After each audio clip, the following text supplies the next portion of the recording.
So hello friends, again welcome to my channel on focus for finance. वो channel जहां मिलता है FYUGP semester 5 के इम्पॉर्टेंट क्वेश्चंस। अगर आप भी सेमेस्टर 5 में हैं तो आपको पता ही होगा कि मैंने मेजर पेपर 9 के सारे इम्पॉर्टेंट क्वेश्चन पहले ही कवर कर दिए हैं और मेजर पेपर 10 के भी कई वीडियो चैनल पे पहले से अवेलेबल हैं। और आज हम मेजर पेपर 10 के दो सबसे ज़रूरी 15 मार्क्स वाले सवालों को डिस्कस करने जा रहे हैं। इससे पहले मैंने अपलोड किया था वीडियो, उसमें मैंने 4 क्वेश्चंस अपलोड किए हुए हैं, वो भी आप लोग जाके मेरे चैनल पे देख सकते हैं। और अभी फिर से मैंने 2 क्वेश्चंस अपलोड कर रही हूँ, ठीक है। तो जो आज का हमारा पहला क्वेश्चन है वो है मुसोलिनी की उपलब्धियां एवं विदेशी नीति और द्वितीय विश्व युद्ध के प्रमुख कारण। तो वीडियो को अंत तक जरूर देखें क्योंकि मैं हर पॉइंट को एग्जाम्पल्स और समझाने की स्टाइल में एक्सप्लेन करने वाली हूँ ताकि आप सिर्फ रटे नहीं, सच में समझे। चलिए शुरू करते हैं आज का टॉपिक। तो आज हम बात करेंगे इटली के तानाशाह बेनिटो मुसोलिनी की, जिसने फासिस्ट विचारधारा के आधार पर पूरे देश की राजनीति और विदेश नीति को बदल कर रख दिया। तो सबसे पहले इसका परिचय लिखेंगे कि बेनिटो मुसोलिनी इटली का एक प्रमुख फासिस्ट नेता था, जिसने प्रथम विश्व युद्ध के बाद 1922 से 1943 तक इटली पर शासन किया। उसने फासिस्ट पार्टी की स्थापना की और इटली में तानाशाही शासन लागू किया। उसकी विचारधारा राष्ट्रीय गौरव, सैन्यवाद और साम्राज्यवाद पर आधारित थी। मुसोलिनी ने इटली को पुनः महान बनाने का सपना देखा और उसी दिशा में कई कार्य किए। उसका सपना था रोमन साम्राज्य की पुनः स्थापना, लेकिन क्या वो सच में इटली को महान बना पाया? आइए जानते हैं उसकी उपलब्धियां और विदेश नीति की पॉइंट वाइज, ठीक है। तो हम लोग एक हेडिंग देंगे मुसोलिनी की प्रमुख उपलब्धियां। उसके बाद सबसे पहला पॉइंट जो है वो है राजनीतिक स्थायी की स्थापना। तो प्रथम विश्व युद्ध के बाद इटली में राजनीतिक अस्थिरता, हिंसा और गृह युद्ध जैसी स्थिति थी। मुसोलिनी ने सत्ता में आते ही फासिस्ट शासन लागू कर कानून व्यवस्था कायम की। उसने संसद को निष्क्रिय बना दिया और अपनी पार्टी को एकमात्र वैध राजनीतिक दल घोषित कर दिया।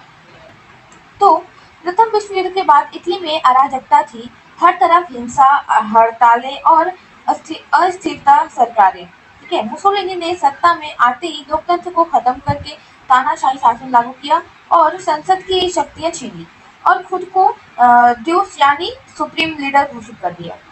दूसरा पॉइंट जो है आर्थिक विकास के प्रयास।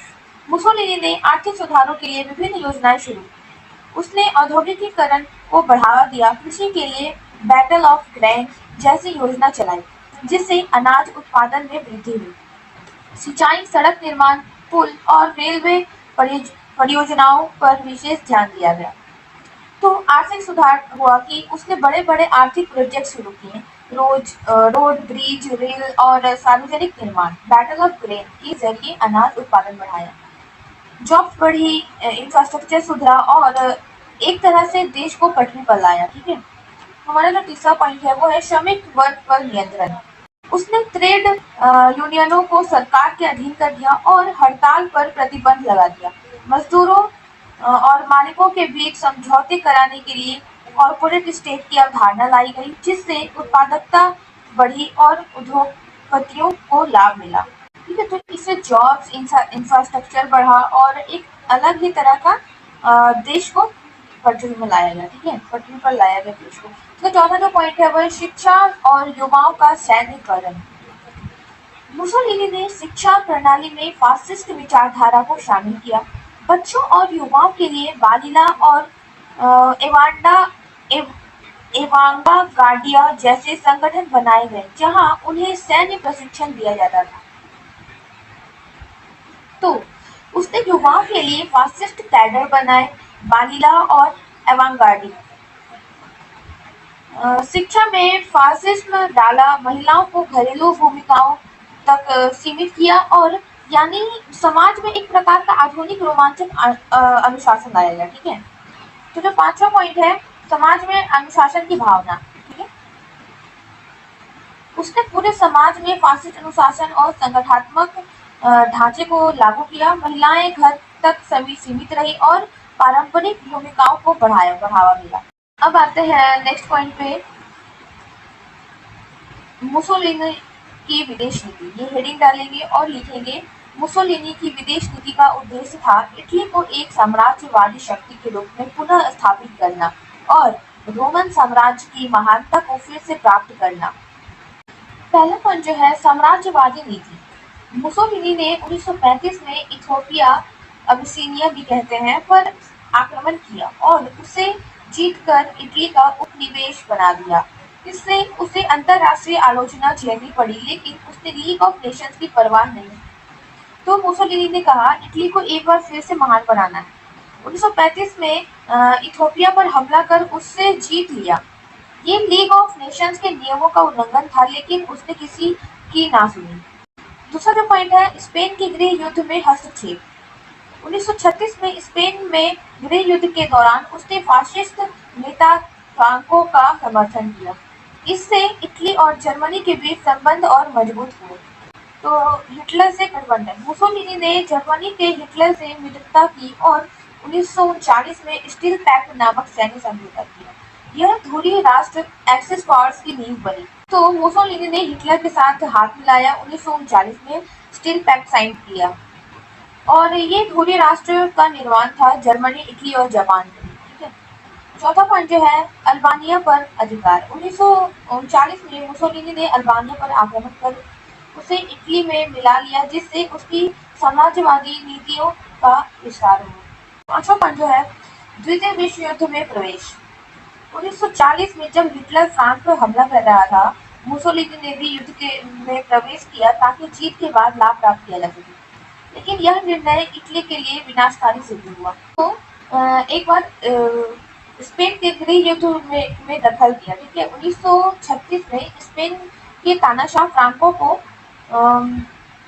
सपोर्ट किया। इससे फासिस्ट आइडियोलॉजी का प्रचार बढ़ा और जर्मनी इटली का दोस्ताना और गहरा हो गया। ठीक है। इसका जो निष्कर्ष है मुसोलिनी ने इटली को एक मजबूत और संगठित राष्ट्र बनाने का प्रयास किया, लेकिन उसकी नीतियां तानाशाही, आक्रामक और साम्राज्यवादी थी। उसकी विदेश नीति ने इटली को युद्ध की आग में झोंक दिया और अंततः 1943 में उसकी सत्ता का अंत हो गया। मुसोलिनी ने की नीतियों से यह स्पष्ट होता है कि शक्ति का अंधा प्रयोग किसी राष्ट्र को लंबे समय तक स्थायित्व नहीं दे सकता। तो दोस्तों मुसोलिनी की पॉलिसियां देखने में तो प्रभावशाली थी, लेकिन उनकी जड़ें तानाशाही और आक्रामकता में थी। जहां एक ओर उसने देश को संगठित किया, वहीं दूसरी ओर उसकी विदेश नीति ने इटली को बर्बादी के रास्ते पर पहुंचा दिया और इसी कारण 1943 में मुसोलिनी की सत्ता का अंत हो गया। ठीक है। तो अब आते हैं हम लोग अपने दूसरे क्वेश्चन पे, जो है द्वितीय विश्व युद्ध के प्रमुख कारणों की विवेचना कीजिए। तो अब बात करते हैं इतिहास के सबसे खतरनाक और विनाशकारी युद्ध की। द्वितीय विश्व युद्ध की जो 1939 से 1945 तक चला, लेकिन सवाल ये है आखिर ऐसा क्या हुआ कि पूरी दुनिया आग में झोंक दी गई। चलिए जानते हैं इस युद्ध के मुख्य कारण पॉइंट वाइज। ठीक है। तो इसका परिचय जो है द्वितीय विश्व युद्ध 1939 से 1945 तक 20वीं शताब्दी का सबसे बड़ा और विनाशकारी युद्ध था, जिसमें लगभग पूरी दुनिया की बड़ी ताकतें शामिल थी। यह युद्ध दो गुटों में लड़ा गया। धुरी राष्ट्र जर्मनी, इटली, जापान और मित्र राष्ट्र ब्रिटेन, फ्रांस, सोवियत संघ और अमेरिका। इस युद्ध के पीछे कई राजनीतिक, आर्थिक, सामाजिक और सैनिक कारण। तो इस प्रकार आप परिचय ले सकते हैं लेफ्ट और राइट मार्जिन छोड़कर, बीचों बीच लिखना है और पॉइंट वाइज लिखना है। ठीक है। अब इसका हम लोग हेडिंग डालेंगे द्वितीय विश्व युद्ध के प्रमुख कारण। तो वर्साई की संधि 1919 में प्रथम विश्व युद्ध के बाद जर्मनी पर थोपे गए कठोर शर्तों वाले वर्साई की संधि ने उसके आत्मसम्मान को ठेस पहुंचाई। इससे जर्मनी में प्रतिशोध की भावना जन्मी और हिटलर जैसे नेता को सत्ता में आने का अवसर मिला। तो वर्ल्ड वॉर फर्स्ट के बाद जर्मनी को अपमानित करने वाली वर्साई संधि थोपी गई। उससे उसकी सेना, अर्थव्यवस्था और आत्मसम्मान तीनों खत्म हो गए। यहीं से बदले की भावना की चिंगारी हुई। दूसरा जो पॉइंट है हिटलर की विस्तारवादी नीति। हिटलर का उद्देश्य लेबेनशॉम लिविंग स्पेस सिद्धांत के तहत पूर्वी यूरोप पर अधिकार जमाना था। उसने ऑस्ट्रिया, चेकोस्लोवाकिया और अंततः पोलैंड पर आक्रमण कर मित्र राष्ट्रों को युद्ध के लिए बाध्य किया। तो 1937 में हिटलर सत्ता में आया और बोल दिया हम जर्मनी को फिर से महान बनाएंगे। उसने ऑस्ट्रिया, चेकोस्लोवाकिया और फिर पोलैंड पर कब्जा किया। ठीक है। जो तीसरा पॉइंट है, फाशिस्ट और समाजवादी राष्ट्रों का उदय। इटली में मुसोलिनी और जापान में सैन्यवादियों ने आक्रामक नीतियां अपनाई। इटली ने इथियोपिया पर, जापान ने चीन पर हमला किया। इन कार्यवाहियों ने विश्व शांति को खतरे में डाल दिया। तो इटली, जापान, जर्मनी तीनों ने साम्राज्यवादी नीति अपनाई और छोटे-छोटे देशों पर हमला शुरू कर दिया। चौथा जो पॉइंट है, लीग ऑफ नेशंस की विफलता। अंतरराष्ट्रीय शांति बनाए रखने के लिए बनी लीग ऑफ नेशंस कमजोर सिद्ध हुई। वह किसी भी आक्रमणकारी राष्ट्र को रोक नहीं सकती, जिससे युद्ध की भूमिका तैयार होती है। तो लीग ऑफ नेशंस की कमजोरी ये थी कि लीग सिर्फ बातें करती रही, एक्शन कुछ नहीं। इटली ने इथियोपिया पर कब्जा किया, जापान ने चीन पर, लीग रोक नहीं पाई। तो जो पांचवा पॉइंट है, म्यूनिख समझौता और दृष्टिकोण नीति। ब्रिटेन और फ्रांस ने हिटलर की मांगों को बार-बार स्वीकार कर उसे और साहसी बना दिया। 1938 के म्यूनिख समझौते में चेकोस्लोवाकिया का हिस्सा हिटलर को सौंप दिया गया, जिससे उसने आगे के हमलों का साहस किया। तो ब्रिटेन और फ्रांस ने हिटलर को बार-बार चलो ठीक है कहकर रोका नहीं, लेकिन 1938 में म्यूनिख समझौते में चेकोस्लोवाकिया का हिस्सा दे दिया। इससे हिटलर और ज्यादा आक्रामक हो गया। ठीक है। छठा जो पॉइंट है, आर्थिक संकट। 1929 की महामंदी। वैश्विक आर्थिक मंदी से बेरोजगारी और गरीबी बढ़ी। इससे चरमपंथी विचारधाराओं को बल मिला और हिटलर जैसे नेताओं ने जनता का समर्थन पाया। तो महामंदी से पूरी दुनिया की अर्थव्यवस्था तबाह हो गई थी और बेरोजगारी बढ़ी और लोग चरमपंथी नेताओं की बातों में आने लगे, जैसे हिटलर। ठीक है। तो जो सातवां पॉइंट है, स्टालिन हिटलर संधि 1939 में। इस नॉन एग्रेशन पैक्ट के अनुसार जर्मनी और सोवियत संघ ने एक दूसरे पर हमला न करने का समझौता किया और पोलैंड को आपस में बांटने की योजना बनाई। इससे हिटलर को पोलैंड पर आक्रमण का मार्ग मिला।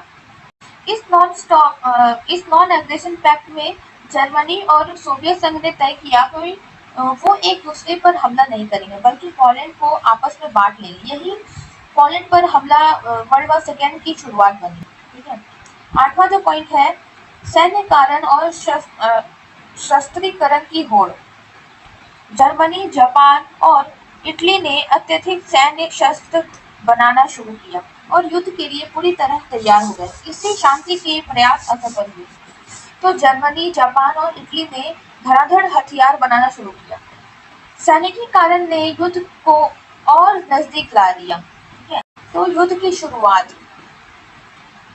1 सितंबर 1939 को जर्मनी ने पोलैंड पर हमला किया। इसके जवाब में ब्रिटेन और फ्रांस ने जर्मनी के खिलाफ युद्ध की घोषणा की। यह द्वितीय विश्व युद्ध की शुरुआत थी, जो 1945 तक चला। ठीक है। तो 1939 से 1945 तक द्वितीय विश्व युद्ध चला था। ठीक है। इसका निष्कर्ष है, द्वितीय विश्व युद्ध के अनेक गहरे कारण थे। वर्साई की संधि की कठोरता, चरम राष्ट्रवाद, फाशिस्ट नेताओं की महत्वाकांक्षा, आर्थिक संकट और अंतरराष्ट्रीय संस्थाओं की विफलता। यह युद्ध मानव इतिहास का सबसे भयानक संघर्ष सिद्ध हुआ, जिसने लाखों लोगों की जान ली और वैश्विक राजनीतिक ढांचे को पूरी तरह बदल दिया। युद्ध के बाद संयुक्त राष्ट्र संघ की स्थापना हुई ताकि भविष्य में शांति स्थापित की जा सके। तो कुल मिलाकर वर्ल्ड वॉर सेकेंड किसी एक घटना का परिणाम नहीं था, बल्कि ये वर्षों से तैयार हो रही राजनीतिक, आर्थिक और सैन्य गलतियों का विस्फोट था। इस युद्ध ने दुनिया को इतना झकझोरा कि इसके बाद संयुक्त राष्ट्र की स्थापना करनी पड़ी, ताकि इंसानियत फिर ऐसी गलती ना दोहराए। ठीक है। तो दोस्तों, आज आपने जाना कि कैसे मुसोलिनी की नीतियों ने इटली को तानाशाही की ओर धकेला और कैसे द्वितीय विश्व युद्ध की नींव कई सालों से बन रही थी। अगर आपको वीडियो अच्छा लगा हो तो एक छोटा सा काम जरूर कर देना, वीडियो को लाइक करें, चैनल को सब्सक्राइब करें और अपने क्लासमेट्स के साथ शेयर करना बिल्कुल ना भूलें। वीडियो 10 और वीडियो 9 के बाकी सवालों के लिए कि मेरे चैनल के प्लेलिस्ट चेक करें, वहाँ सब कुछ एग्जाम पैटर्न के हिसाब से मिल जाएगा। और हाँ, नीचे कमेंट में जरूर बताइए कि अगली वीडियो किस चैप्टर को होनी चाहिए। मैं आपके एग्जाम फाइनल तक पूरी सपोर्ट करूँगी। तो मिलते हैं नेक्स्ट वीडियो में।